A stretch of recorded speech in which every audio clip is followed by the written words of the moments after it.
Are you going to introduce it? No, it's you. Oh, I'm introducing. Yeah. Hey, this is Dr. Nate Story with another episode of Ask the Doctor. Again, the beautiful, as ever, Noah Newman is here with me to answer some questions as best he knows how. And so we're gonna jump into some questions today, but we're gonna start off with reviewing some of the comments on the last one, people's biggest mistakes. This should be fun.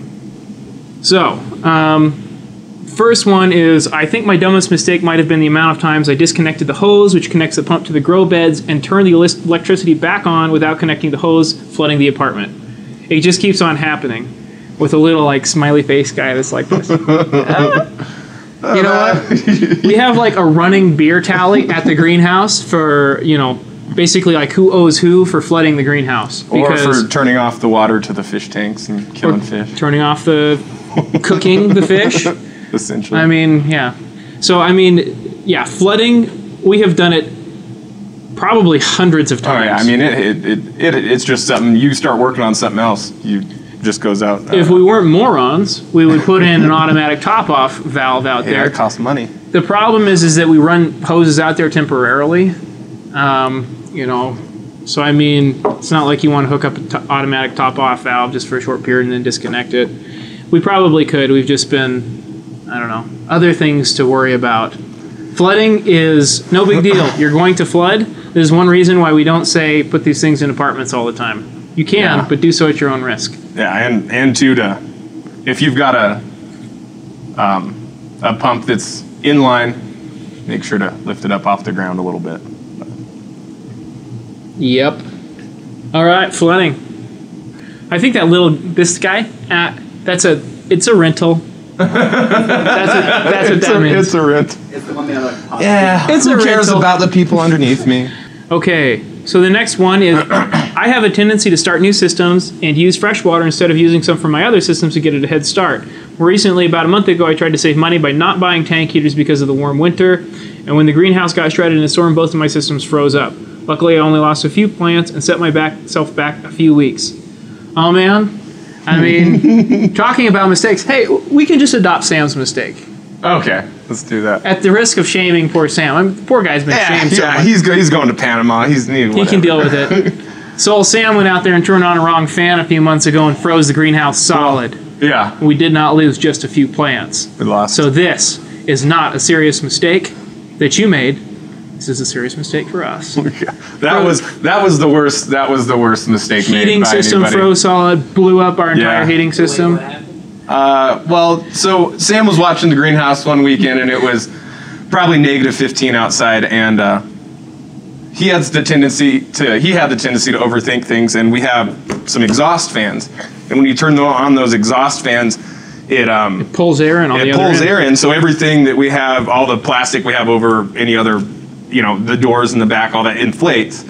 And how he explained it to me was, he thought since, you know, we have that gap of air between the two pieces, that having everything else inflated would help with the heat. But I kind of just looked at him and I was like, next time you've got a brilliant thought, just squash it, because, you know, it doesn't matter how much heat you're saving there. I mean, you're pulling hot air through, or cold air through the greenhouse. And luckily we didn't kill any fish. No, because we were fortunate enough that lemon tree lived. The cold air came through, and the first pipes it hit were the heating system. So it froze all of our heating water solid, which blew up, of course, our heat exchanger. Just burst all the pipes. But what it did was it sealed all that water. So what it meant was that instead of circulating cold water from the tanks, or circulating that cooled water from the greenhouse back to the fish, and basically just kind of like shut everything down. Yeah. So we were lucky there, but he literally killed everything but like some greens and my lemon plant. It was a very sad day. It was like 6-year-old pepper plants. It was like right at the beginning of the year, and I have like a cap on how many bad words I can use in a year, and I like went through my entire budget in a single afternoon, replacing all of the plumbing in that greenhouse. They didn't even call me because I just got married, and yeah, they didn't want to bug me with it. Every time something bad happens, you can count on Noah being out of town and Paul being out of town. That's true. Every time. Yeah. Every time. It's Nate's story on the hook, out there on Saturday afternoon, gluing stuff together, fixing crap. Next one. I use a concrete tank for the fish because my PVC tank broke. Overnight the pH was over 12 and all the fish died. Yes. Yep. Concrete is super high pH stuff. It's awful stuff. I mean, I can one-up you by putting using a galvanized tank and killing all my fish with machine oil, and then killing them all with zinc, and then using like a copper probe and killing them all with copper. So don't feel bad. Yeah, that's a common mistake. That's a rookie mistake. Yeah, that's a really common too. I've talked to several people that have done that. Some people said that they've just painted it with kind of that same stuff that epoxy. Yeah, just and that's or worked wax. for them. People coat it with wax. But too, you can always, if you don't want to deal with that, you just get a pond liner. Yep. Put it in there. Cheap and easy. Okay, last one here. Hi, Noah. You should make more videos. You need to make a how-to bone meal video. Do you have your own channel with your own experimental greenhouse? Well, how I make my bone meals. I go out, I kill myself an antelope or two. I clean it up, get all the meat off, and then, grind up the bones. Save all the blood. There you have it. Yeah, bone meal, blood meal. You should have your own gruesome There's lots of rabbits everywhere. Okay. That's pretty much it. Honestly, I expected a lot more. Evidently, people are too embarrassed to admit everything they did wrong. Yeah. I mean, this guy knows to live and learn. Yeah, so keep throwing that stuff on there. Noah's done plenty more embarrassing stuff that we can dredge up I don't know about as we go through this process. I don't know about that. Okay. So, today is a special Ask the Doctor episode dedicated to one particular question that we get a lot when it comes to water quality. And I'm not sure why we get this particular question so often, but it comes up constantly. And I've gotten so tired of responding to it that I'm just going to deal with it in an Ask the Doctor episode. This is structured water. So today we're going to talk about structured water because not everyone, lots of people tend to email me and say, hey, what do you think about this product? What do you think about this? This stuff called structured water, like imbues like magical, mystical, rainbow life energy to the water and makes everything grow better and everyone healthier and whatever. But I'm just going to read some excerpts here from an unnamed website out there that kind of explains how they structure water. They do it through 5 modes of action. Vortexing. Water is caused to spin in multiple directions around the spaces between glass spheres, and toroidal spin states are created as the fluid flows over the surface of the spheres within the units. The modes of action release energy bound in the molecular structure of the affected fluid, raises the level of natural energy, and effectively erases the water's energetic memory of what it has previously come in contact with. The reality is that this makes no sense. This is nonsense. It is big words that mean nothing. They're all real words, and individually, all of these words mean something. And in context, all of those words are useful. But when you string them together, it talks about releasing energy bound in molecular structure, it makes zero sense. Well, So water molecules are water molecules. They're very difficult to change. It's one of the wonderful things about water. Water is the solvent of life. Yeah. I mean, life is 100% dependent on water. But here's the thing. Water is a powerful substance because of a lot of different things. But one of the things is that it doesn't just break apart and come back together very easily. I mean, and hydrogen molecules attached to that, or atoms attached to that oxygen atom to form a water molecule in a very specific way. It's just the way it functions. If there were lots of differences there would be inconsistency in how it works, right? So, I mean, hydrogen bonds to that oxygen molecule, 104.5 degrees is the angle between those two, the bonding angle between those two hydrogen atoms, and just running it through some weird thing is not going to change that angle. And changing that angle doesn't help you. In fact, changing that angle is a very bad thing. Screwing with the molecular structure of water is not a good thing. The closest we come to that is changing pH, right? Where we actually have, excess hydronium ions, dissociated hydronium, a single hydrogen atom with a charge floating around in our solution, and that makes our solution acidic, or hydroxyl groups. But that doesn't actually change water itself. Those are different, right? So, what they're talking about here is like some kind of unnamed energy. And all these guys are always talking about this secret energy, this life substance, this life force, energy bound in the structure of the affected fluid. Energetic memory. I mean, I have never read energetic memory anywhere in the scientific literature. And when some people are like, oh, well, it's some kind of big cover-up, like they're trying to cover it up, it turns it into a conspiracy theory. And of course that, then we're like jumping into the bounds of like some other weird thing, an argument that we can't even have. But the reality here is that, like it is what it is. You don't change the energy level of water. Water has, matter is energy to some extent, but it's not like, when we change the energy state of water, it heats up, right? We're heating it up or we're cooling it down. That's what we're talking about there. So, I mean, if they're running it through a water heater, then that's what they should say. We run it through a water heater and it imbues this water with energy. Yeah, okay, that's true. It's heat energy, right? But like some other energetic memory, I mean, they never, here's the problem is you know a charlatan when they refuse to define what they're talking about, or they cannot define what they're talking about. So if you say, what is water? How does it work?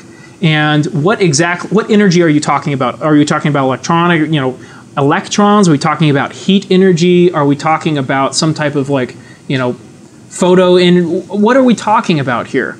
So the reason that this drives me crazy is because we've had friends and customers who have invested in this equipment, who have bought this stuff, who have been told it's going to change everything, and it's, they spend a couple $1,000 on it. That's a total waste of money, complete waste of money. It does absolutely nothing for them. And if they're like, well, we see growth effects, you're like, well, there might be something else in there that might be impacting growth, but there's not some like weird energetic thing happening here. You're not changing the energy of the water. You're not changing it. The water is the water. Yeah, I mean, the molecular structure of water doesn't, you can't really change it other than evaporating it or freezing it. Right, I mean, so they're like energetic capacitance. We use a broad spectrum of mineral elements and organic matter along with powerful paramagnetic mineral blend wrapped around the fluid chamber of units.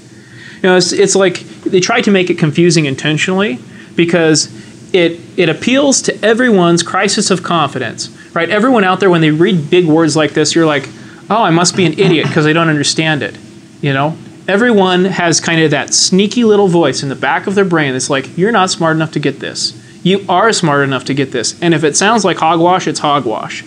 And that's the thing that drives me nuts about this kind of stuff is, people watching this, friends of mine, people, who are very smart, read this kind of thing and they're like, oh, well, these people clearly know what they're talking about because, they use big words, scientific language, and I'm not very well educated, so this must be a thing. So if you're looking for information on these types of things on the internet, you need to start off by just looking at the site and the source. So who is publishing the information and why are they publishing it? You should next look at the actual information itself and say, is there any third-party audit of this? Is there any way to know for certain that someone else has looked at this and said this is real or this is not real? And so, consider who has vouched for it, consider what the source is, and consider why it's being created in the first place. And then, of course, always going to some place with, a little bit more legitimacy, even Wikipedia. A lot of people are down on Wikipedia because it's user-generated, but the information there is actually surprisingly accurate. It's a great place to go to for good information on these types of subjects. So even just going to Wikipedia and reading about water or searching for structured water on Wikipedia is worth doing. Wikipedia structured water. Structured water. Hexagonal water is a term used as a marketing scam. The scam takes advantage of consumers' limited knowledge of chemistry, physics, and physiology. Yes, this is like the first Wikipedia thing that came up in response to Googling structured water. Hexagonal water is a term used in a marketing scam. Blah, blah, blah. It's even got sources for the marketing. Blah, blah. Basically talks about all the things that we talked about. The scam takes advantage of the consumer's limited knowledge of chemistry, physics, and physiology, and I should say confidence in their ability to sniff out. No. That's a myth. You guys can't be beeping out words in these YouTube videos. We got to keep this PG. Hey, I haven't cussed. Okay. I haven't said much. A crisis of confidence for the person reading it. That's basically what it's taking advantage of, right? Claims. With everything, you should. If you make an assertion, you have a burden of proof. Like when we talk about towers, we say you can do this much, and we can prove it. You can do this much, and you can talk to our customers. Like with if you assert grand claims, then you're responsible for proving that you're not lying to people. Yeah. So I mean, that's it. It's like always ask for proof, and don't accept. If it's not done scientifically, if there are not statistical analyses, if the statistical analyses are not sound, if people won't vouch for it that you respect with scientific background, then don't buy it. Don't mess with it. So there, that wraps up the rant for structured water. So hopefully no one will ever email us again and ask us about structured water, whether we use it, whether we advocate it, whether there are any structured water machines that we endorse, because there aren't. With the jargon of what they wrote on that website, it's congested. There's lots of big words. There's lots of big words that pertain to water and molecular structure. I mean, and like anybody, like honestly, like if you read that in any book, you're gonna be like, well, what are these guys talking about? I mean, there's no, if it's not straightforward, direct, this is what it does, this is how it does it. You want to look into that. I mean, it's like anything, Honest language. Yeah. I mean, we talk about honest language all the time here at Bright Agrotech. Like, how do we talk about our things plainly? How do we talk about what we do plainly in ways that are easy to understand, easy to verify, easy for people to, connect with, approach, ask questions, and answer in ways that people can understand? I mean, transparency, right? Transparency starts, it isn't just a process of having a relationship with someone and saying, hey, this is how it is, question and answer back and forth. It's also just on the front end, being truthful, and a great indicator, a great litmus test of truth is speaking in plain, honest language. Yeah, that's huge. So in the hydroponic industry, the aquaponic industry, vertical farming, urban farming, all of these different emerging industries or established industries, there's a lot of crazy stuff out there. And there are a lot of charlatans that kind of run into this space because they think it's going to be the next big thing, and they can sell their crap in that space.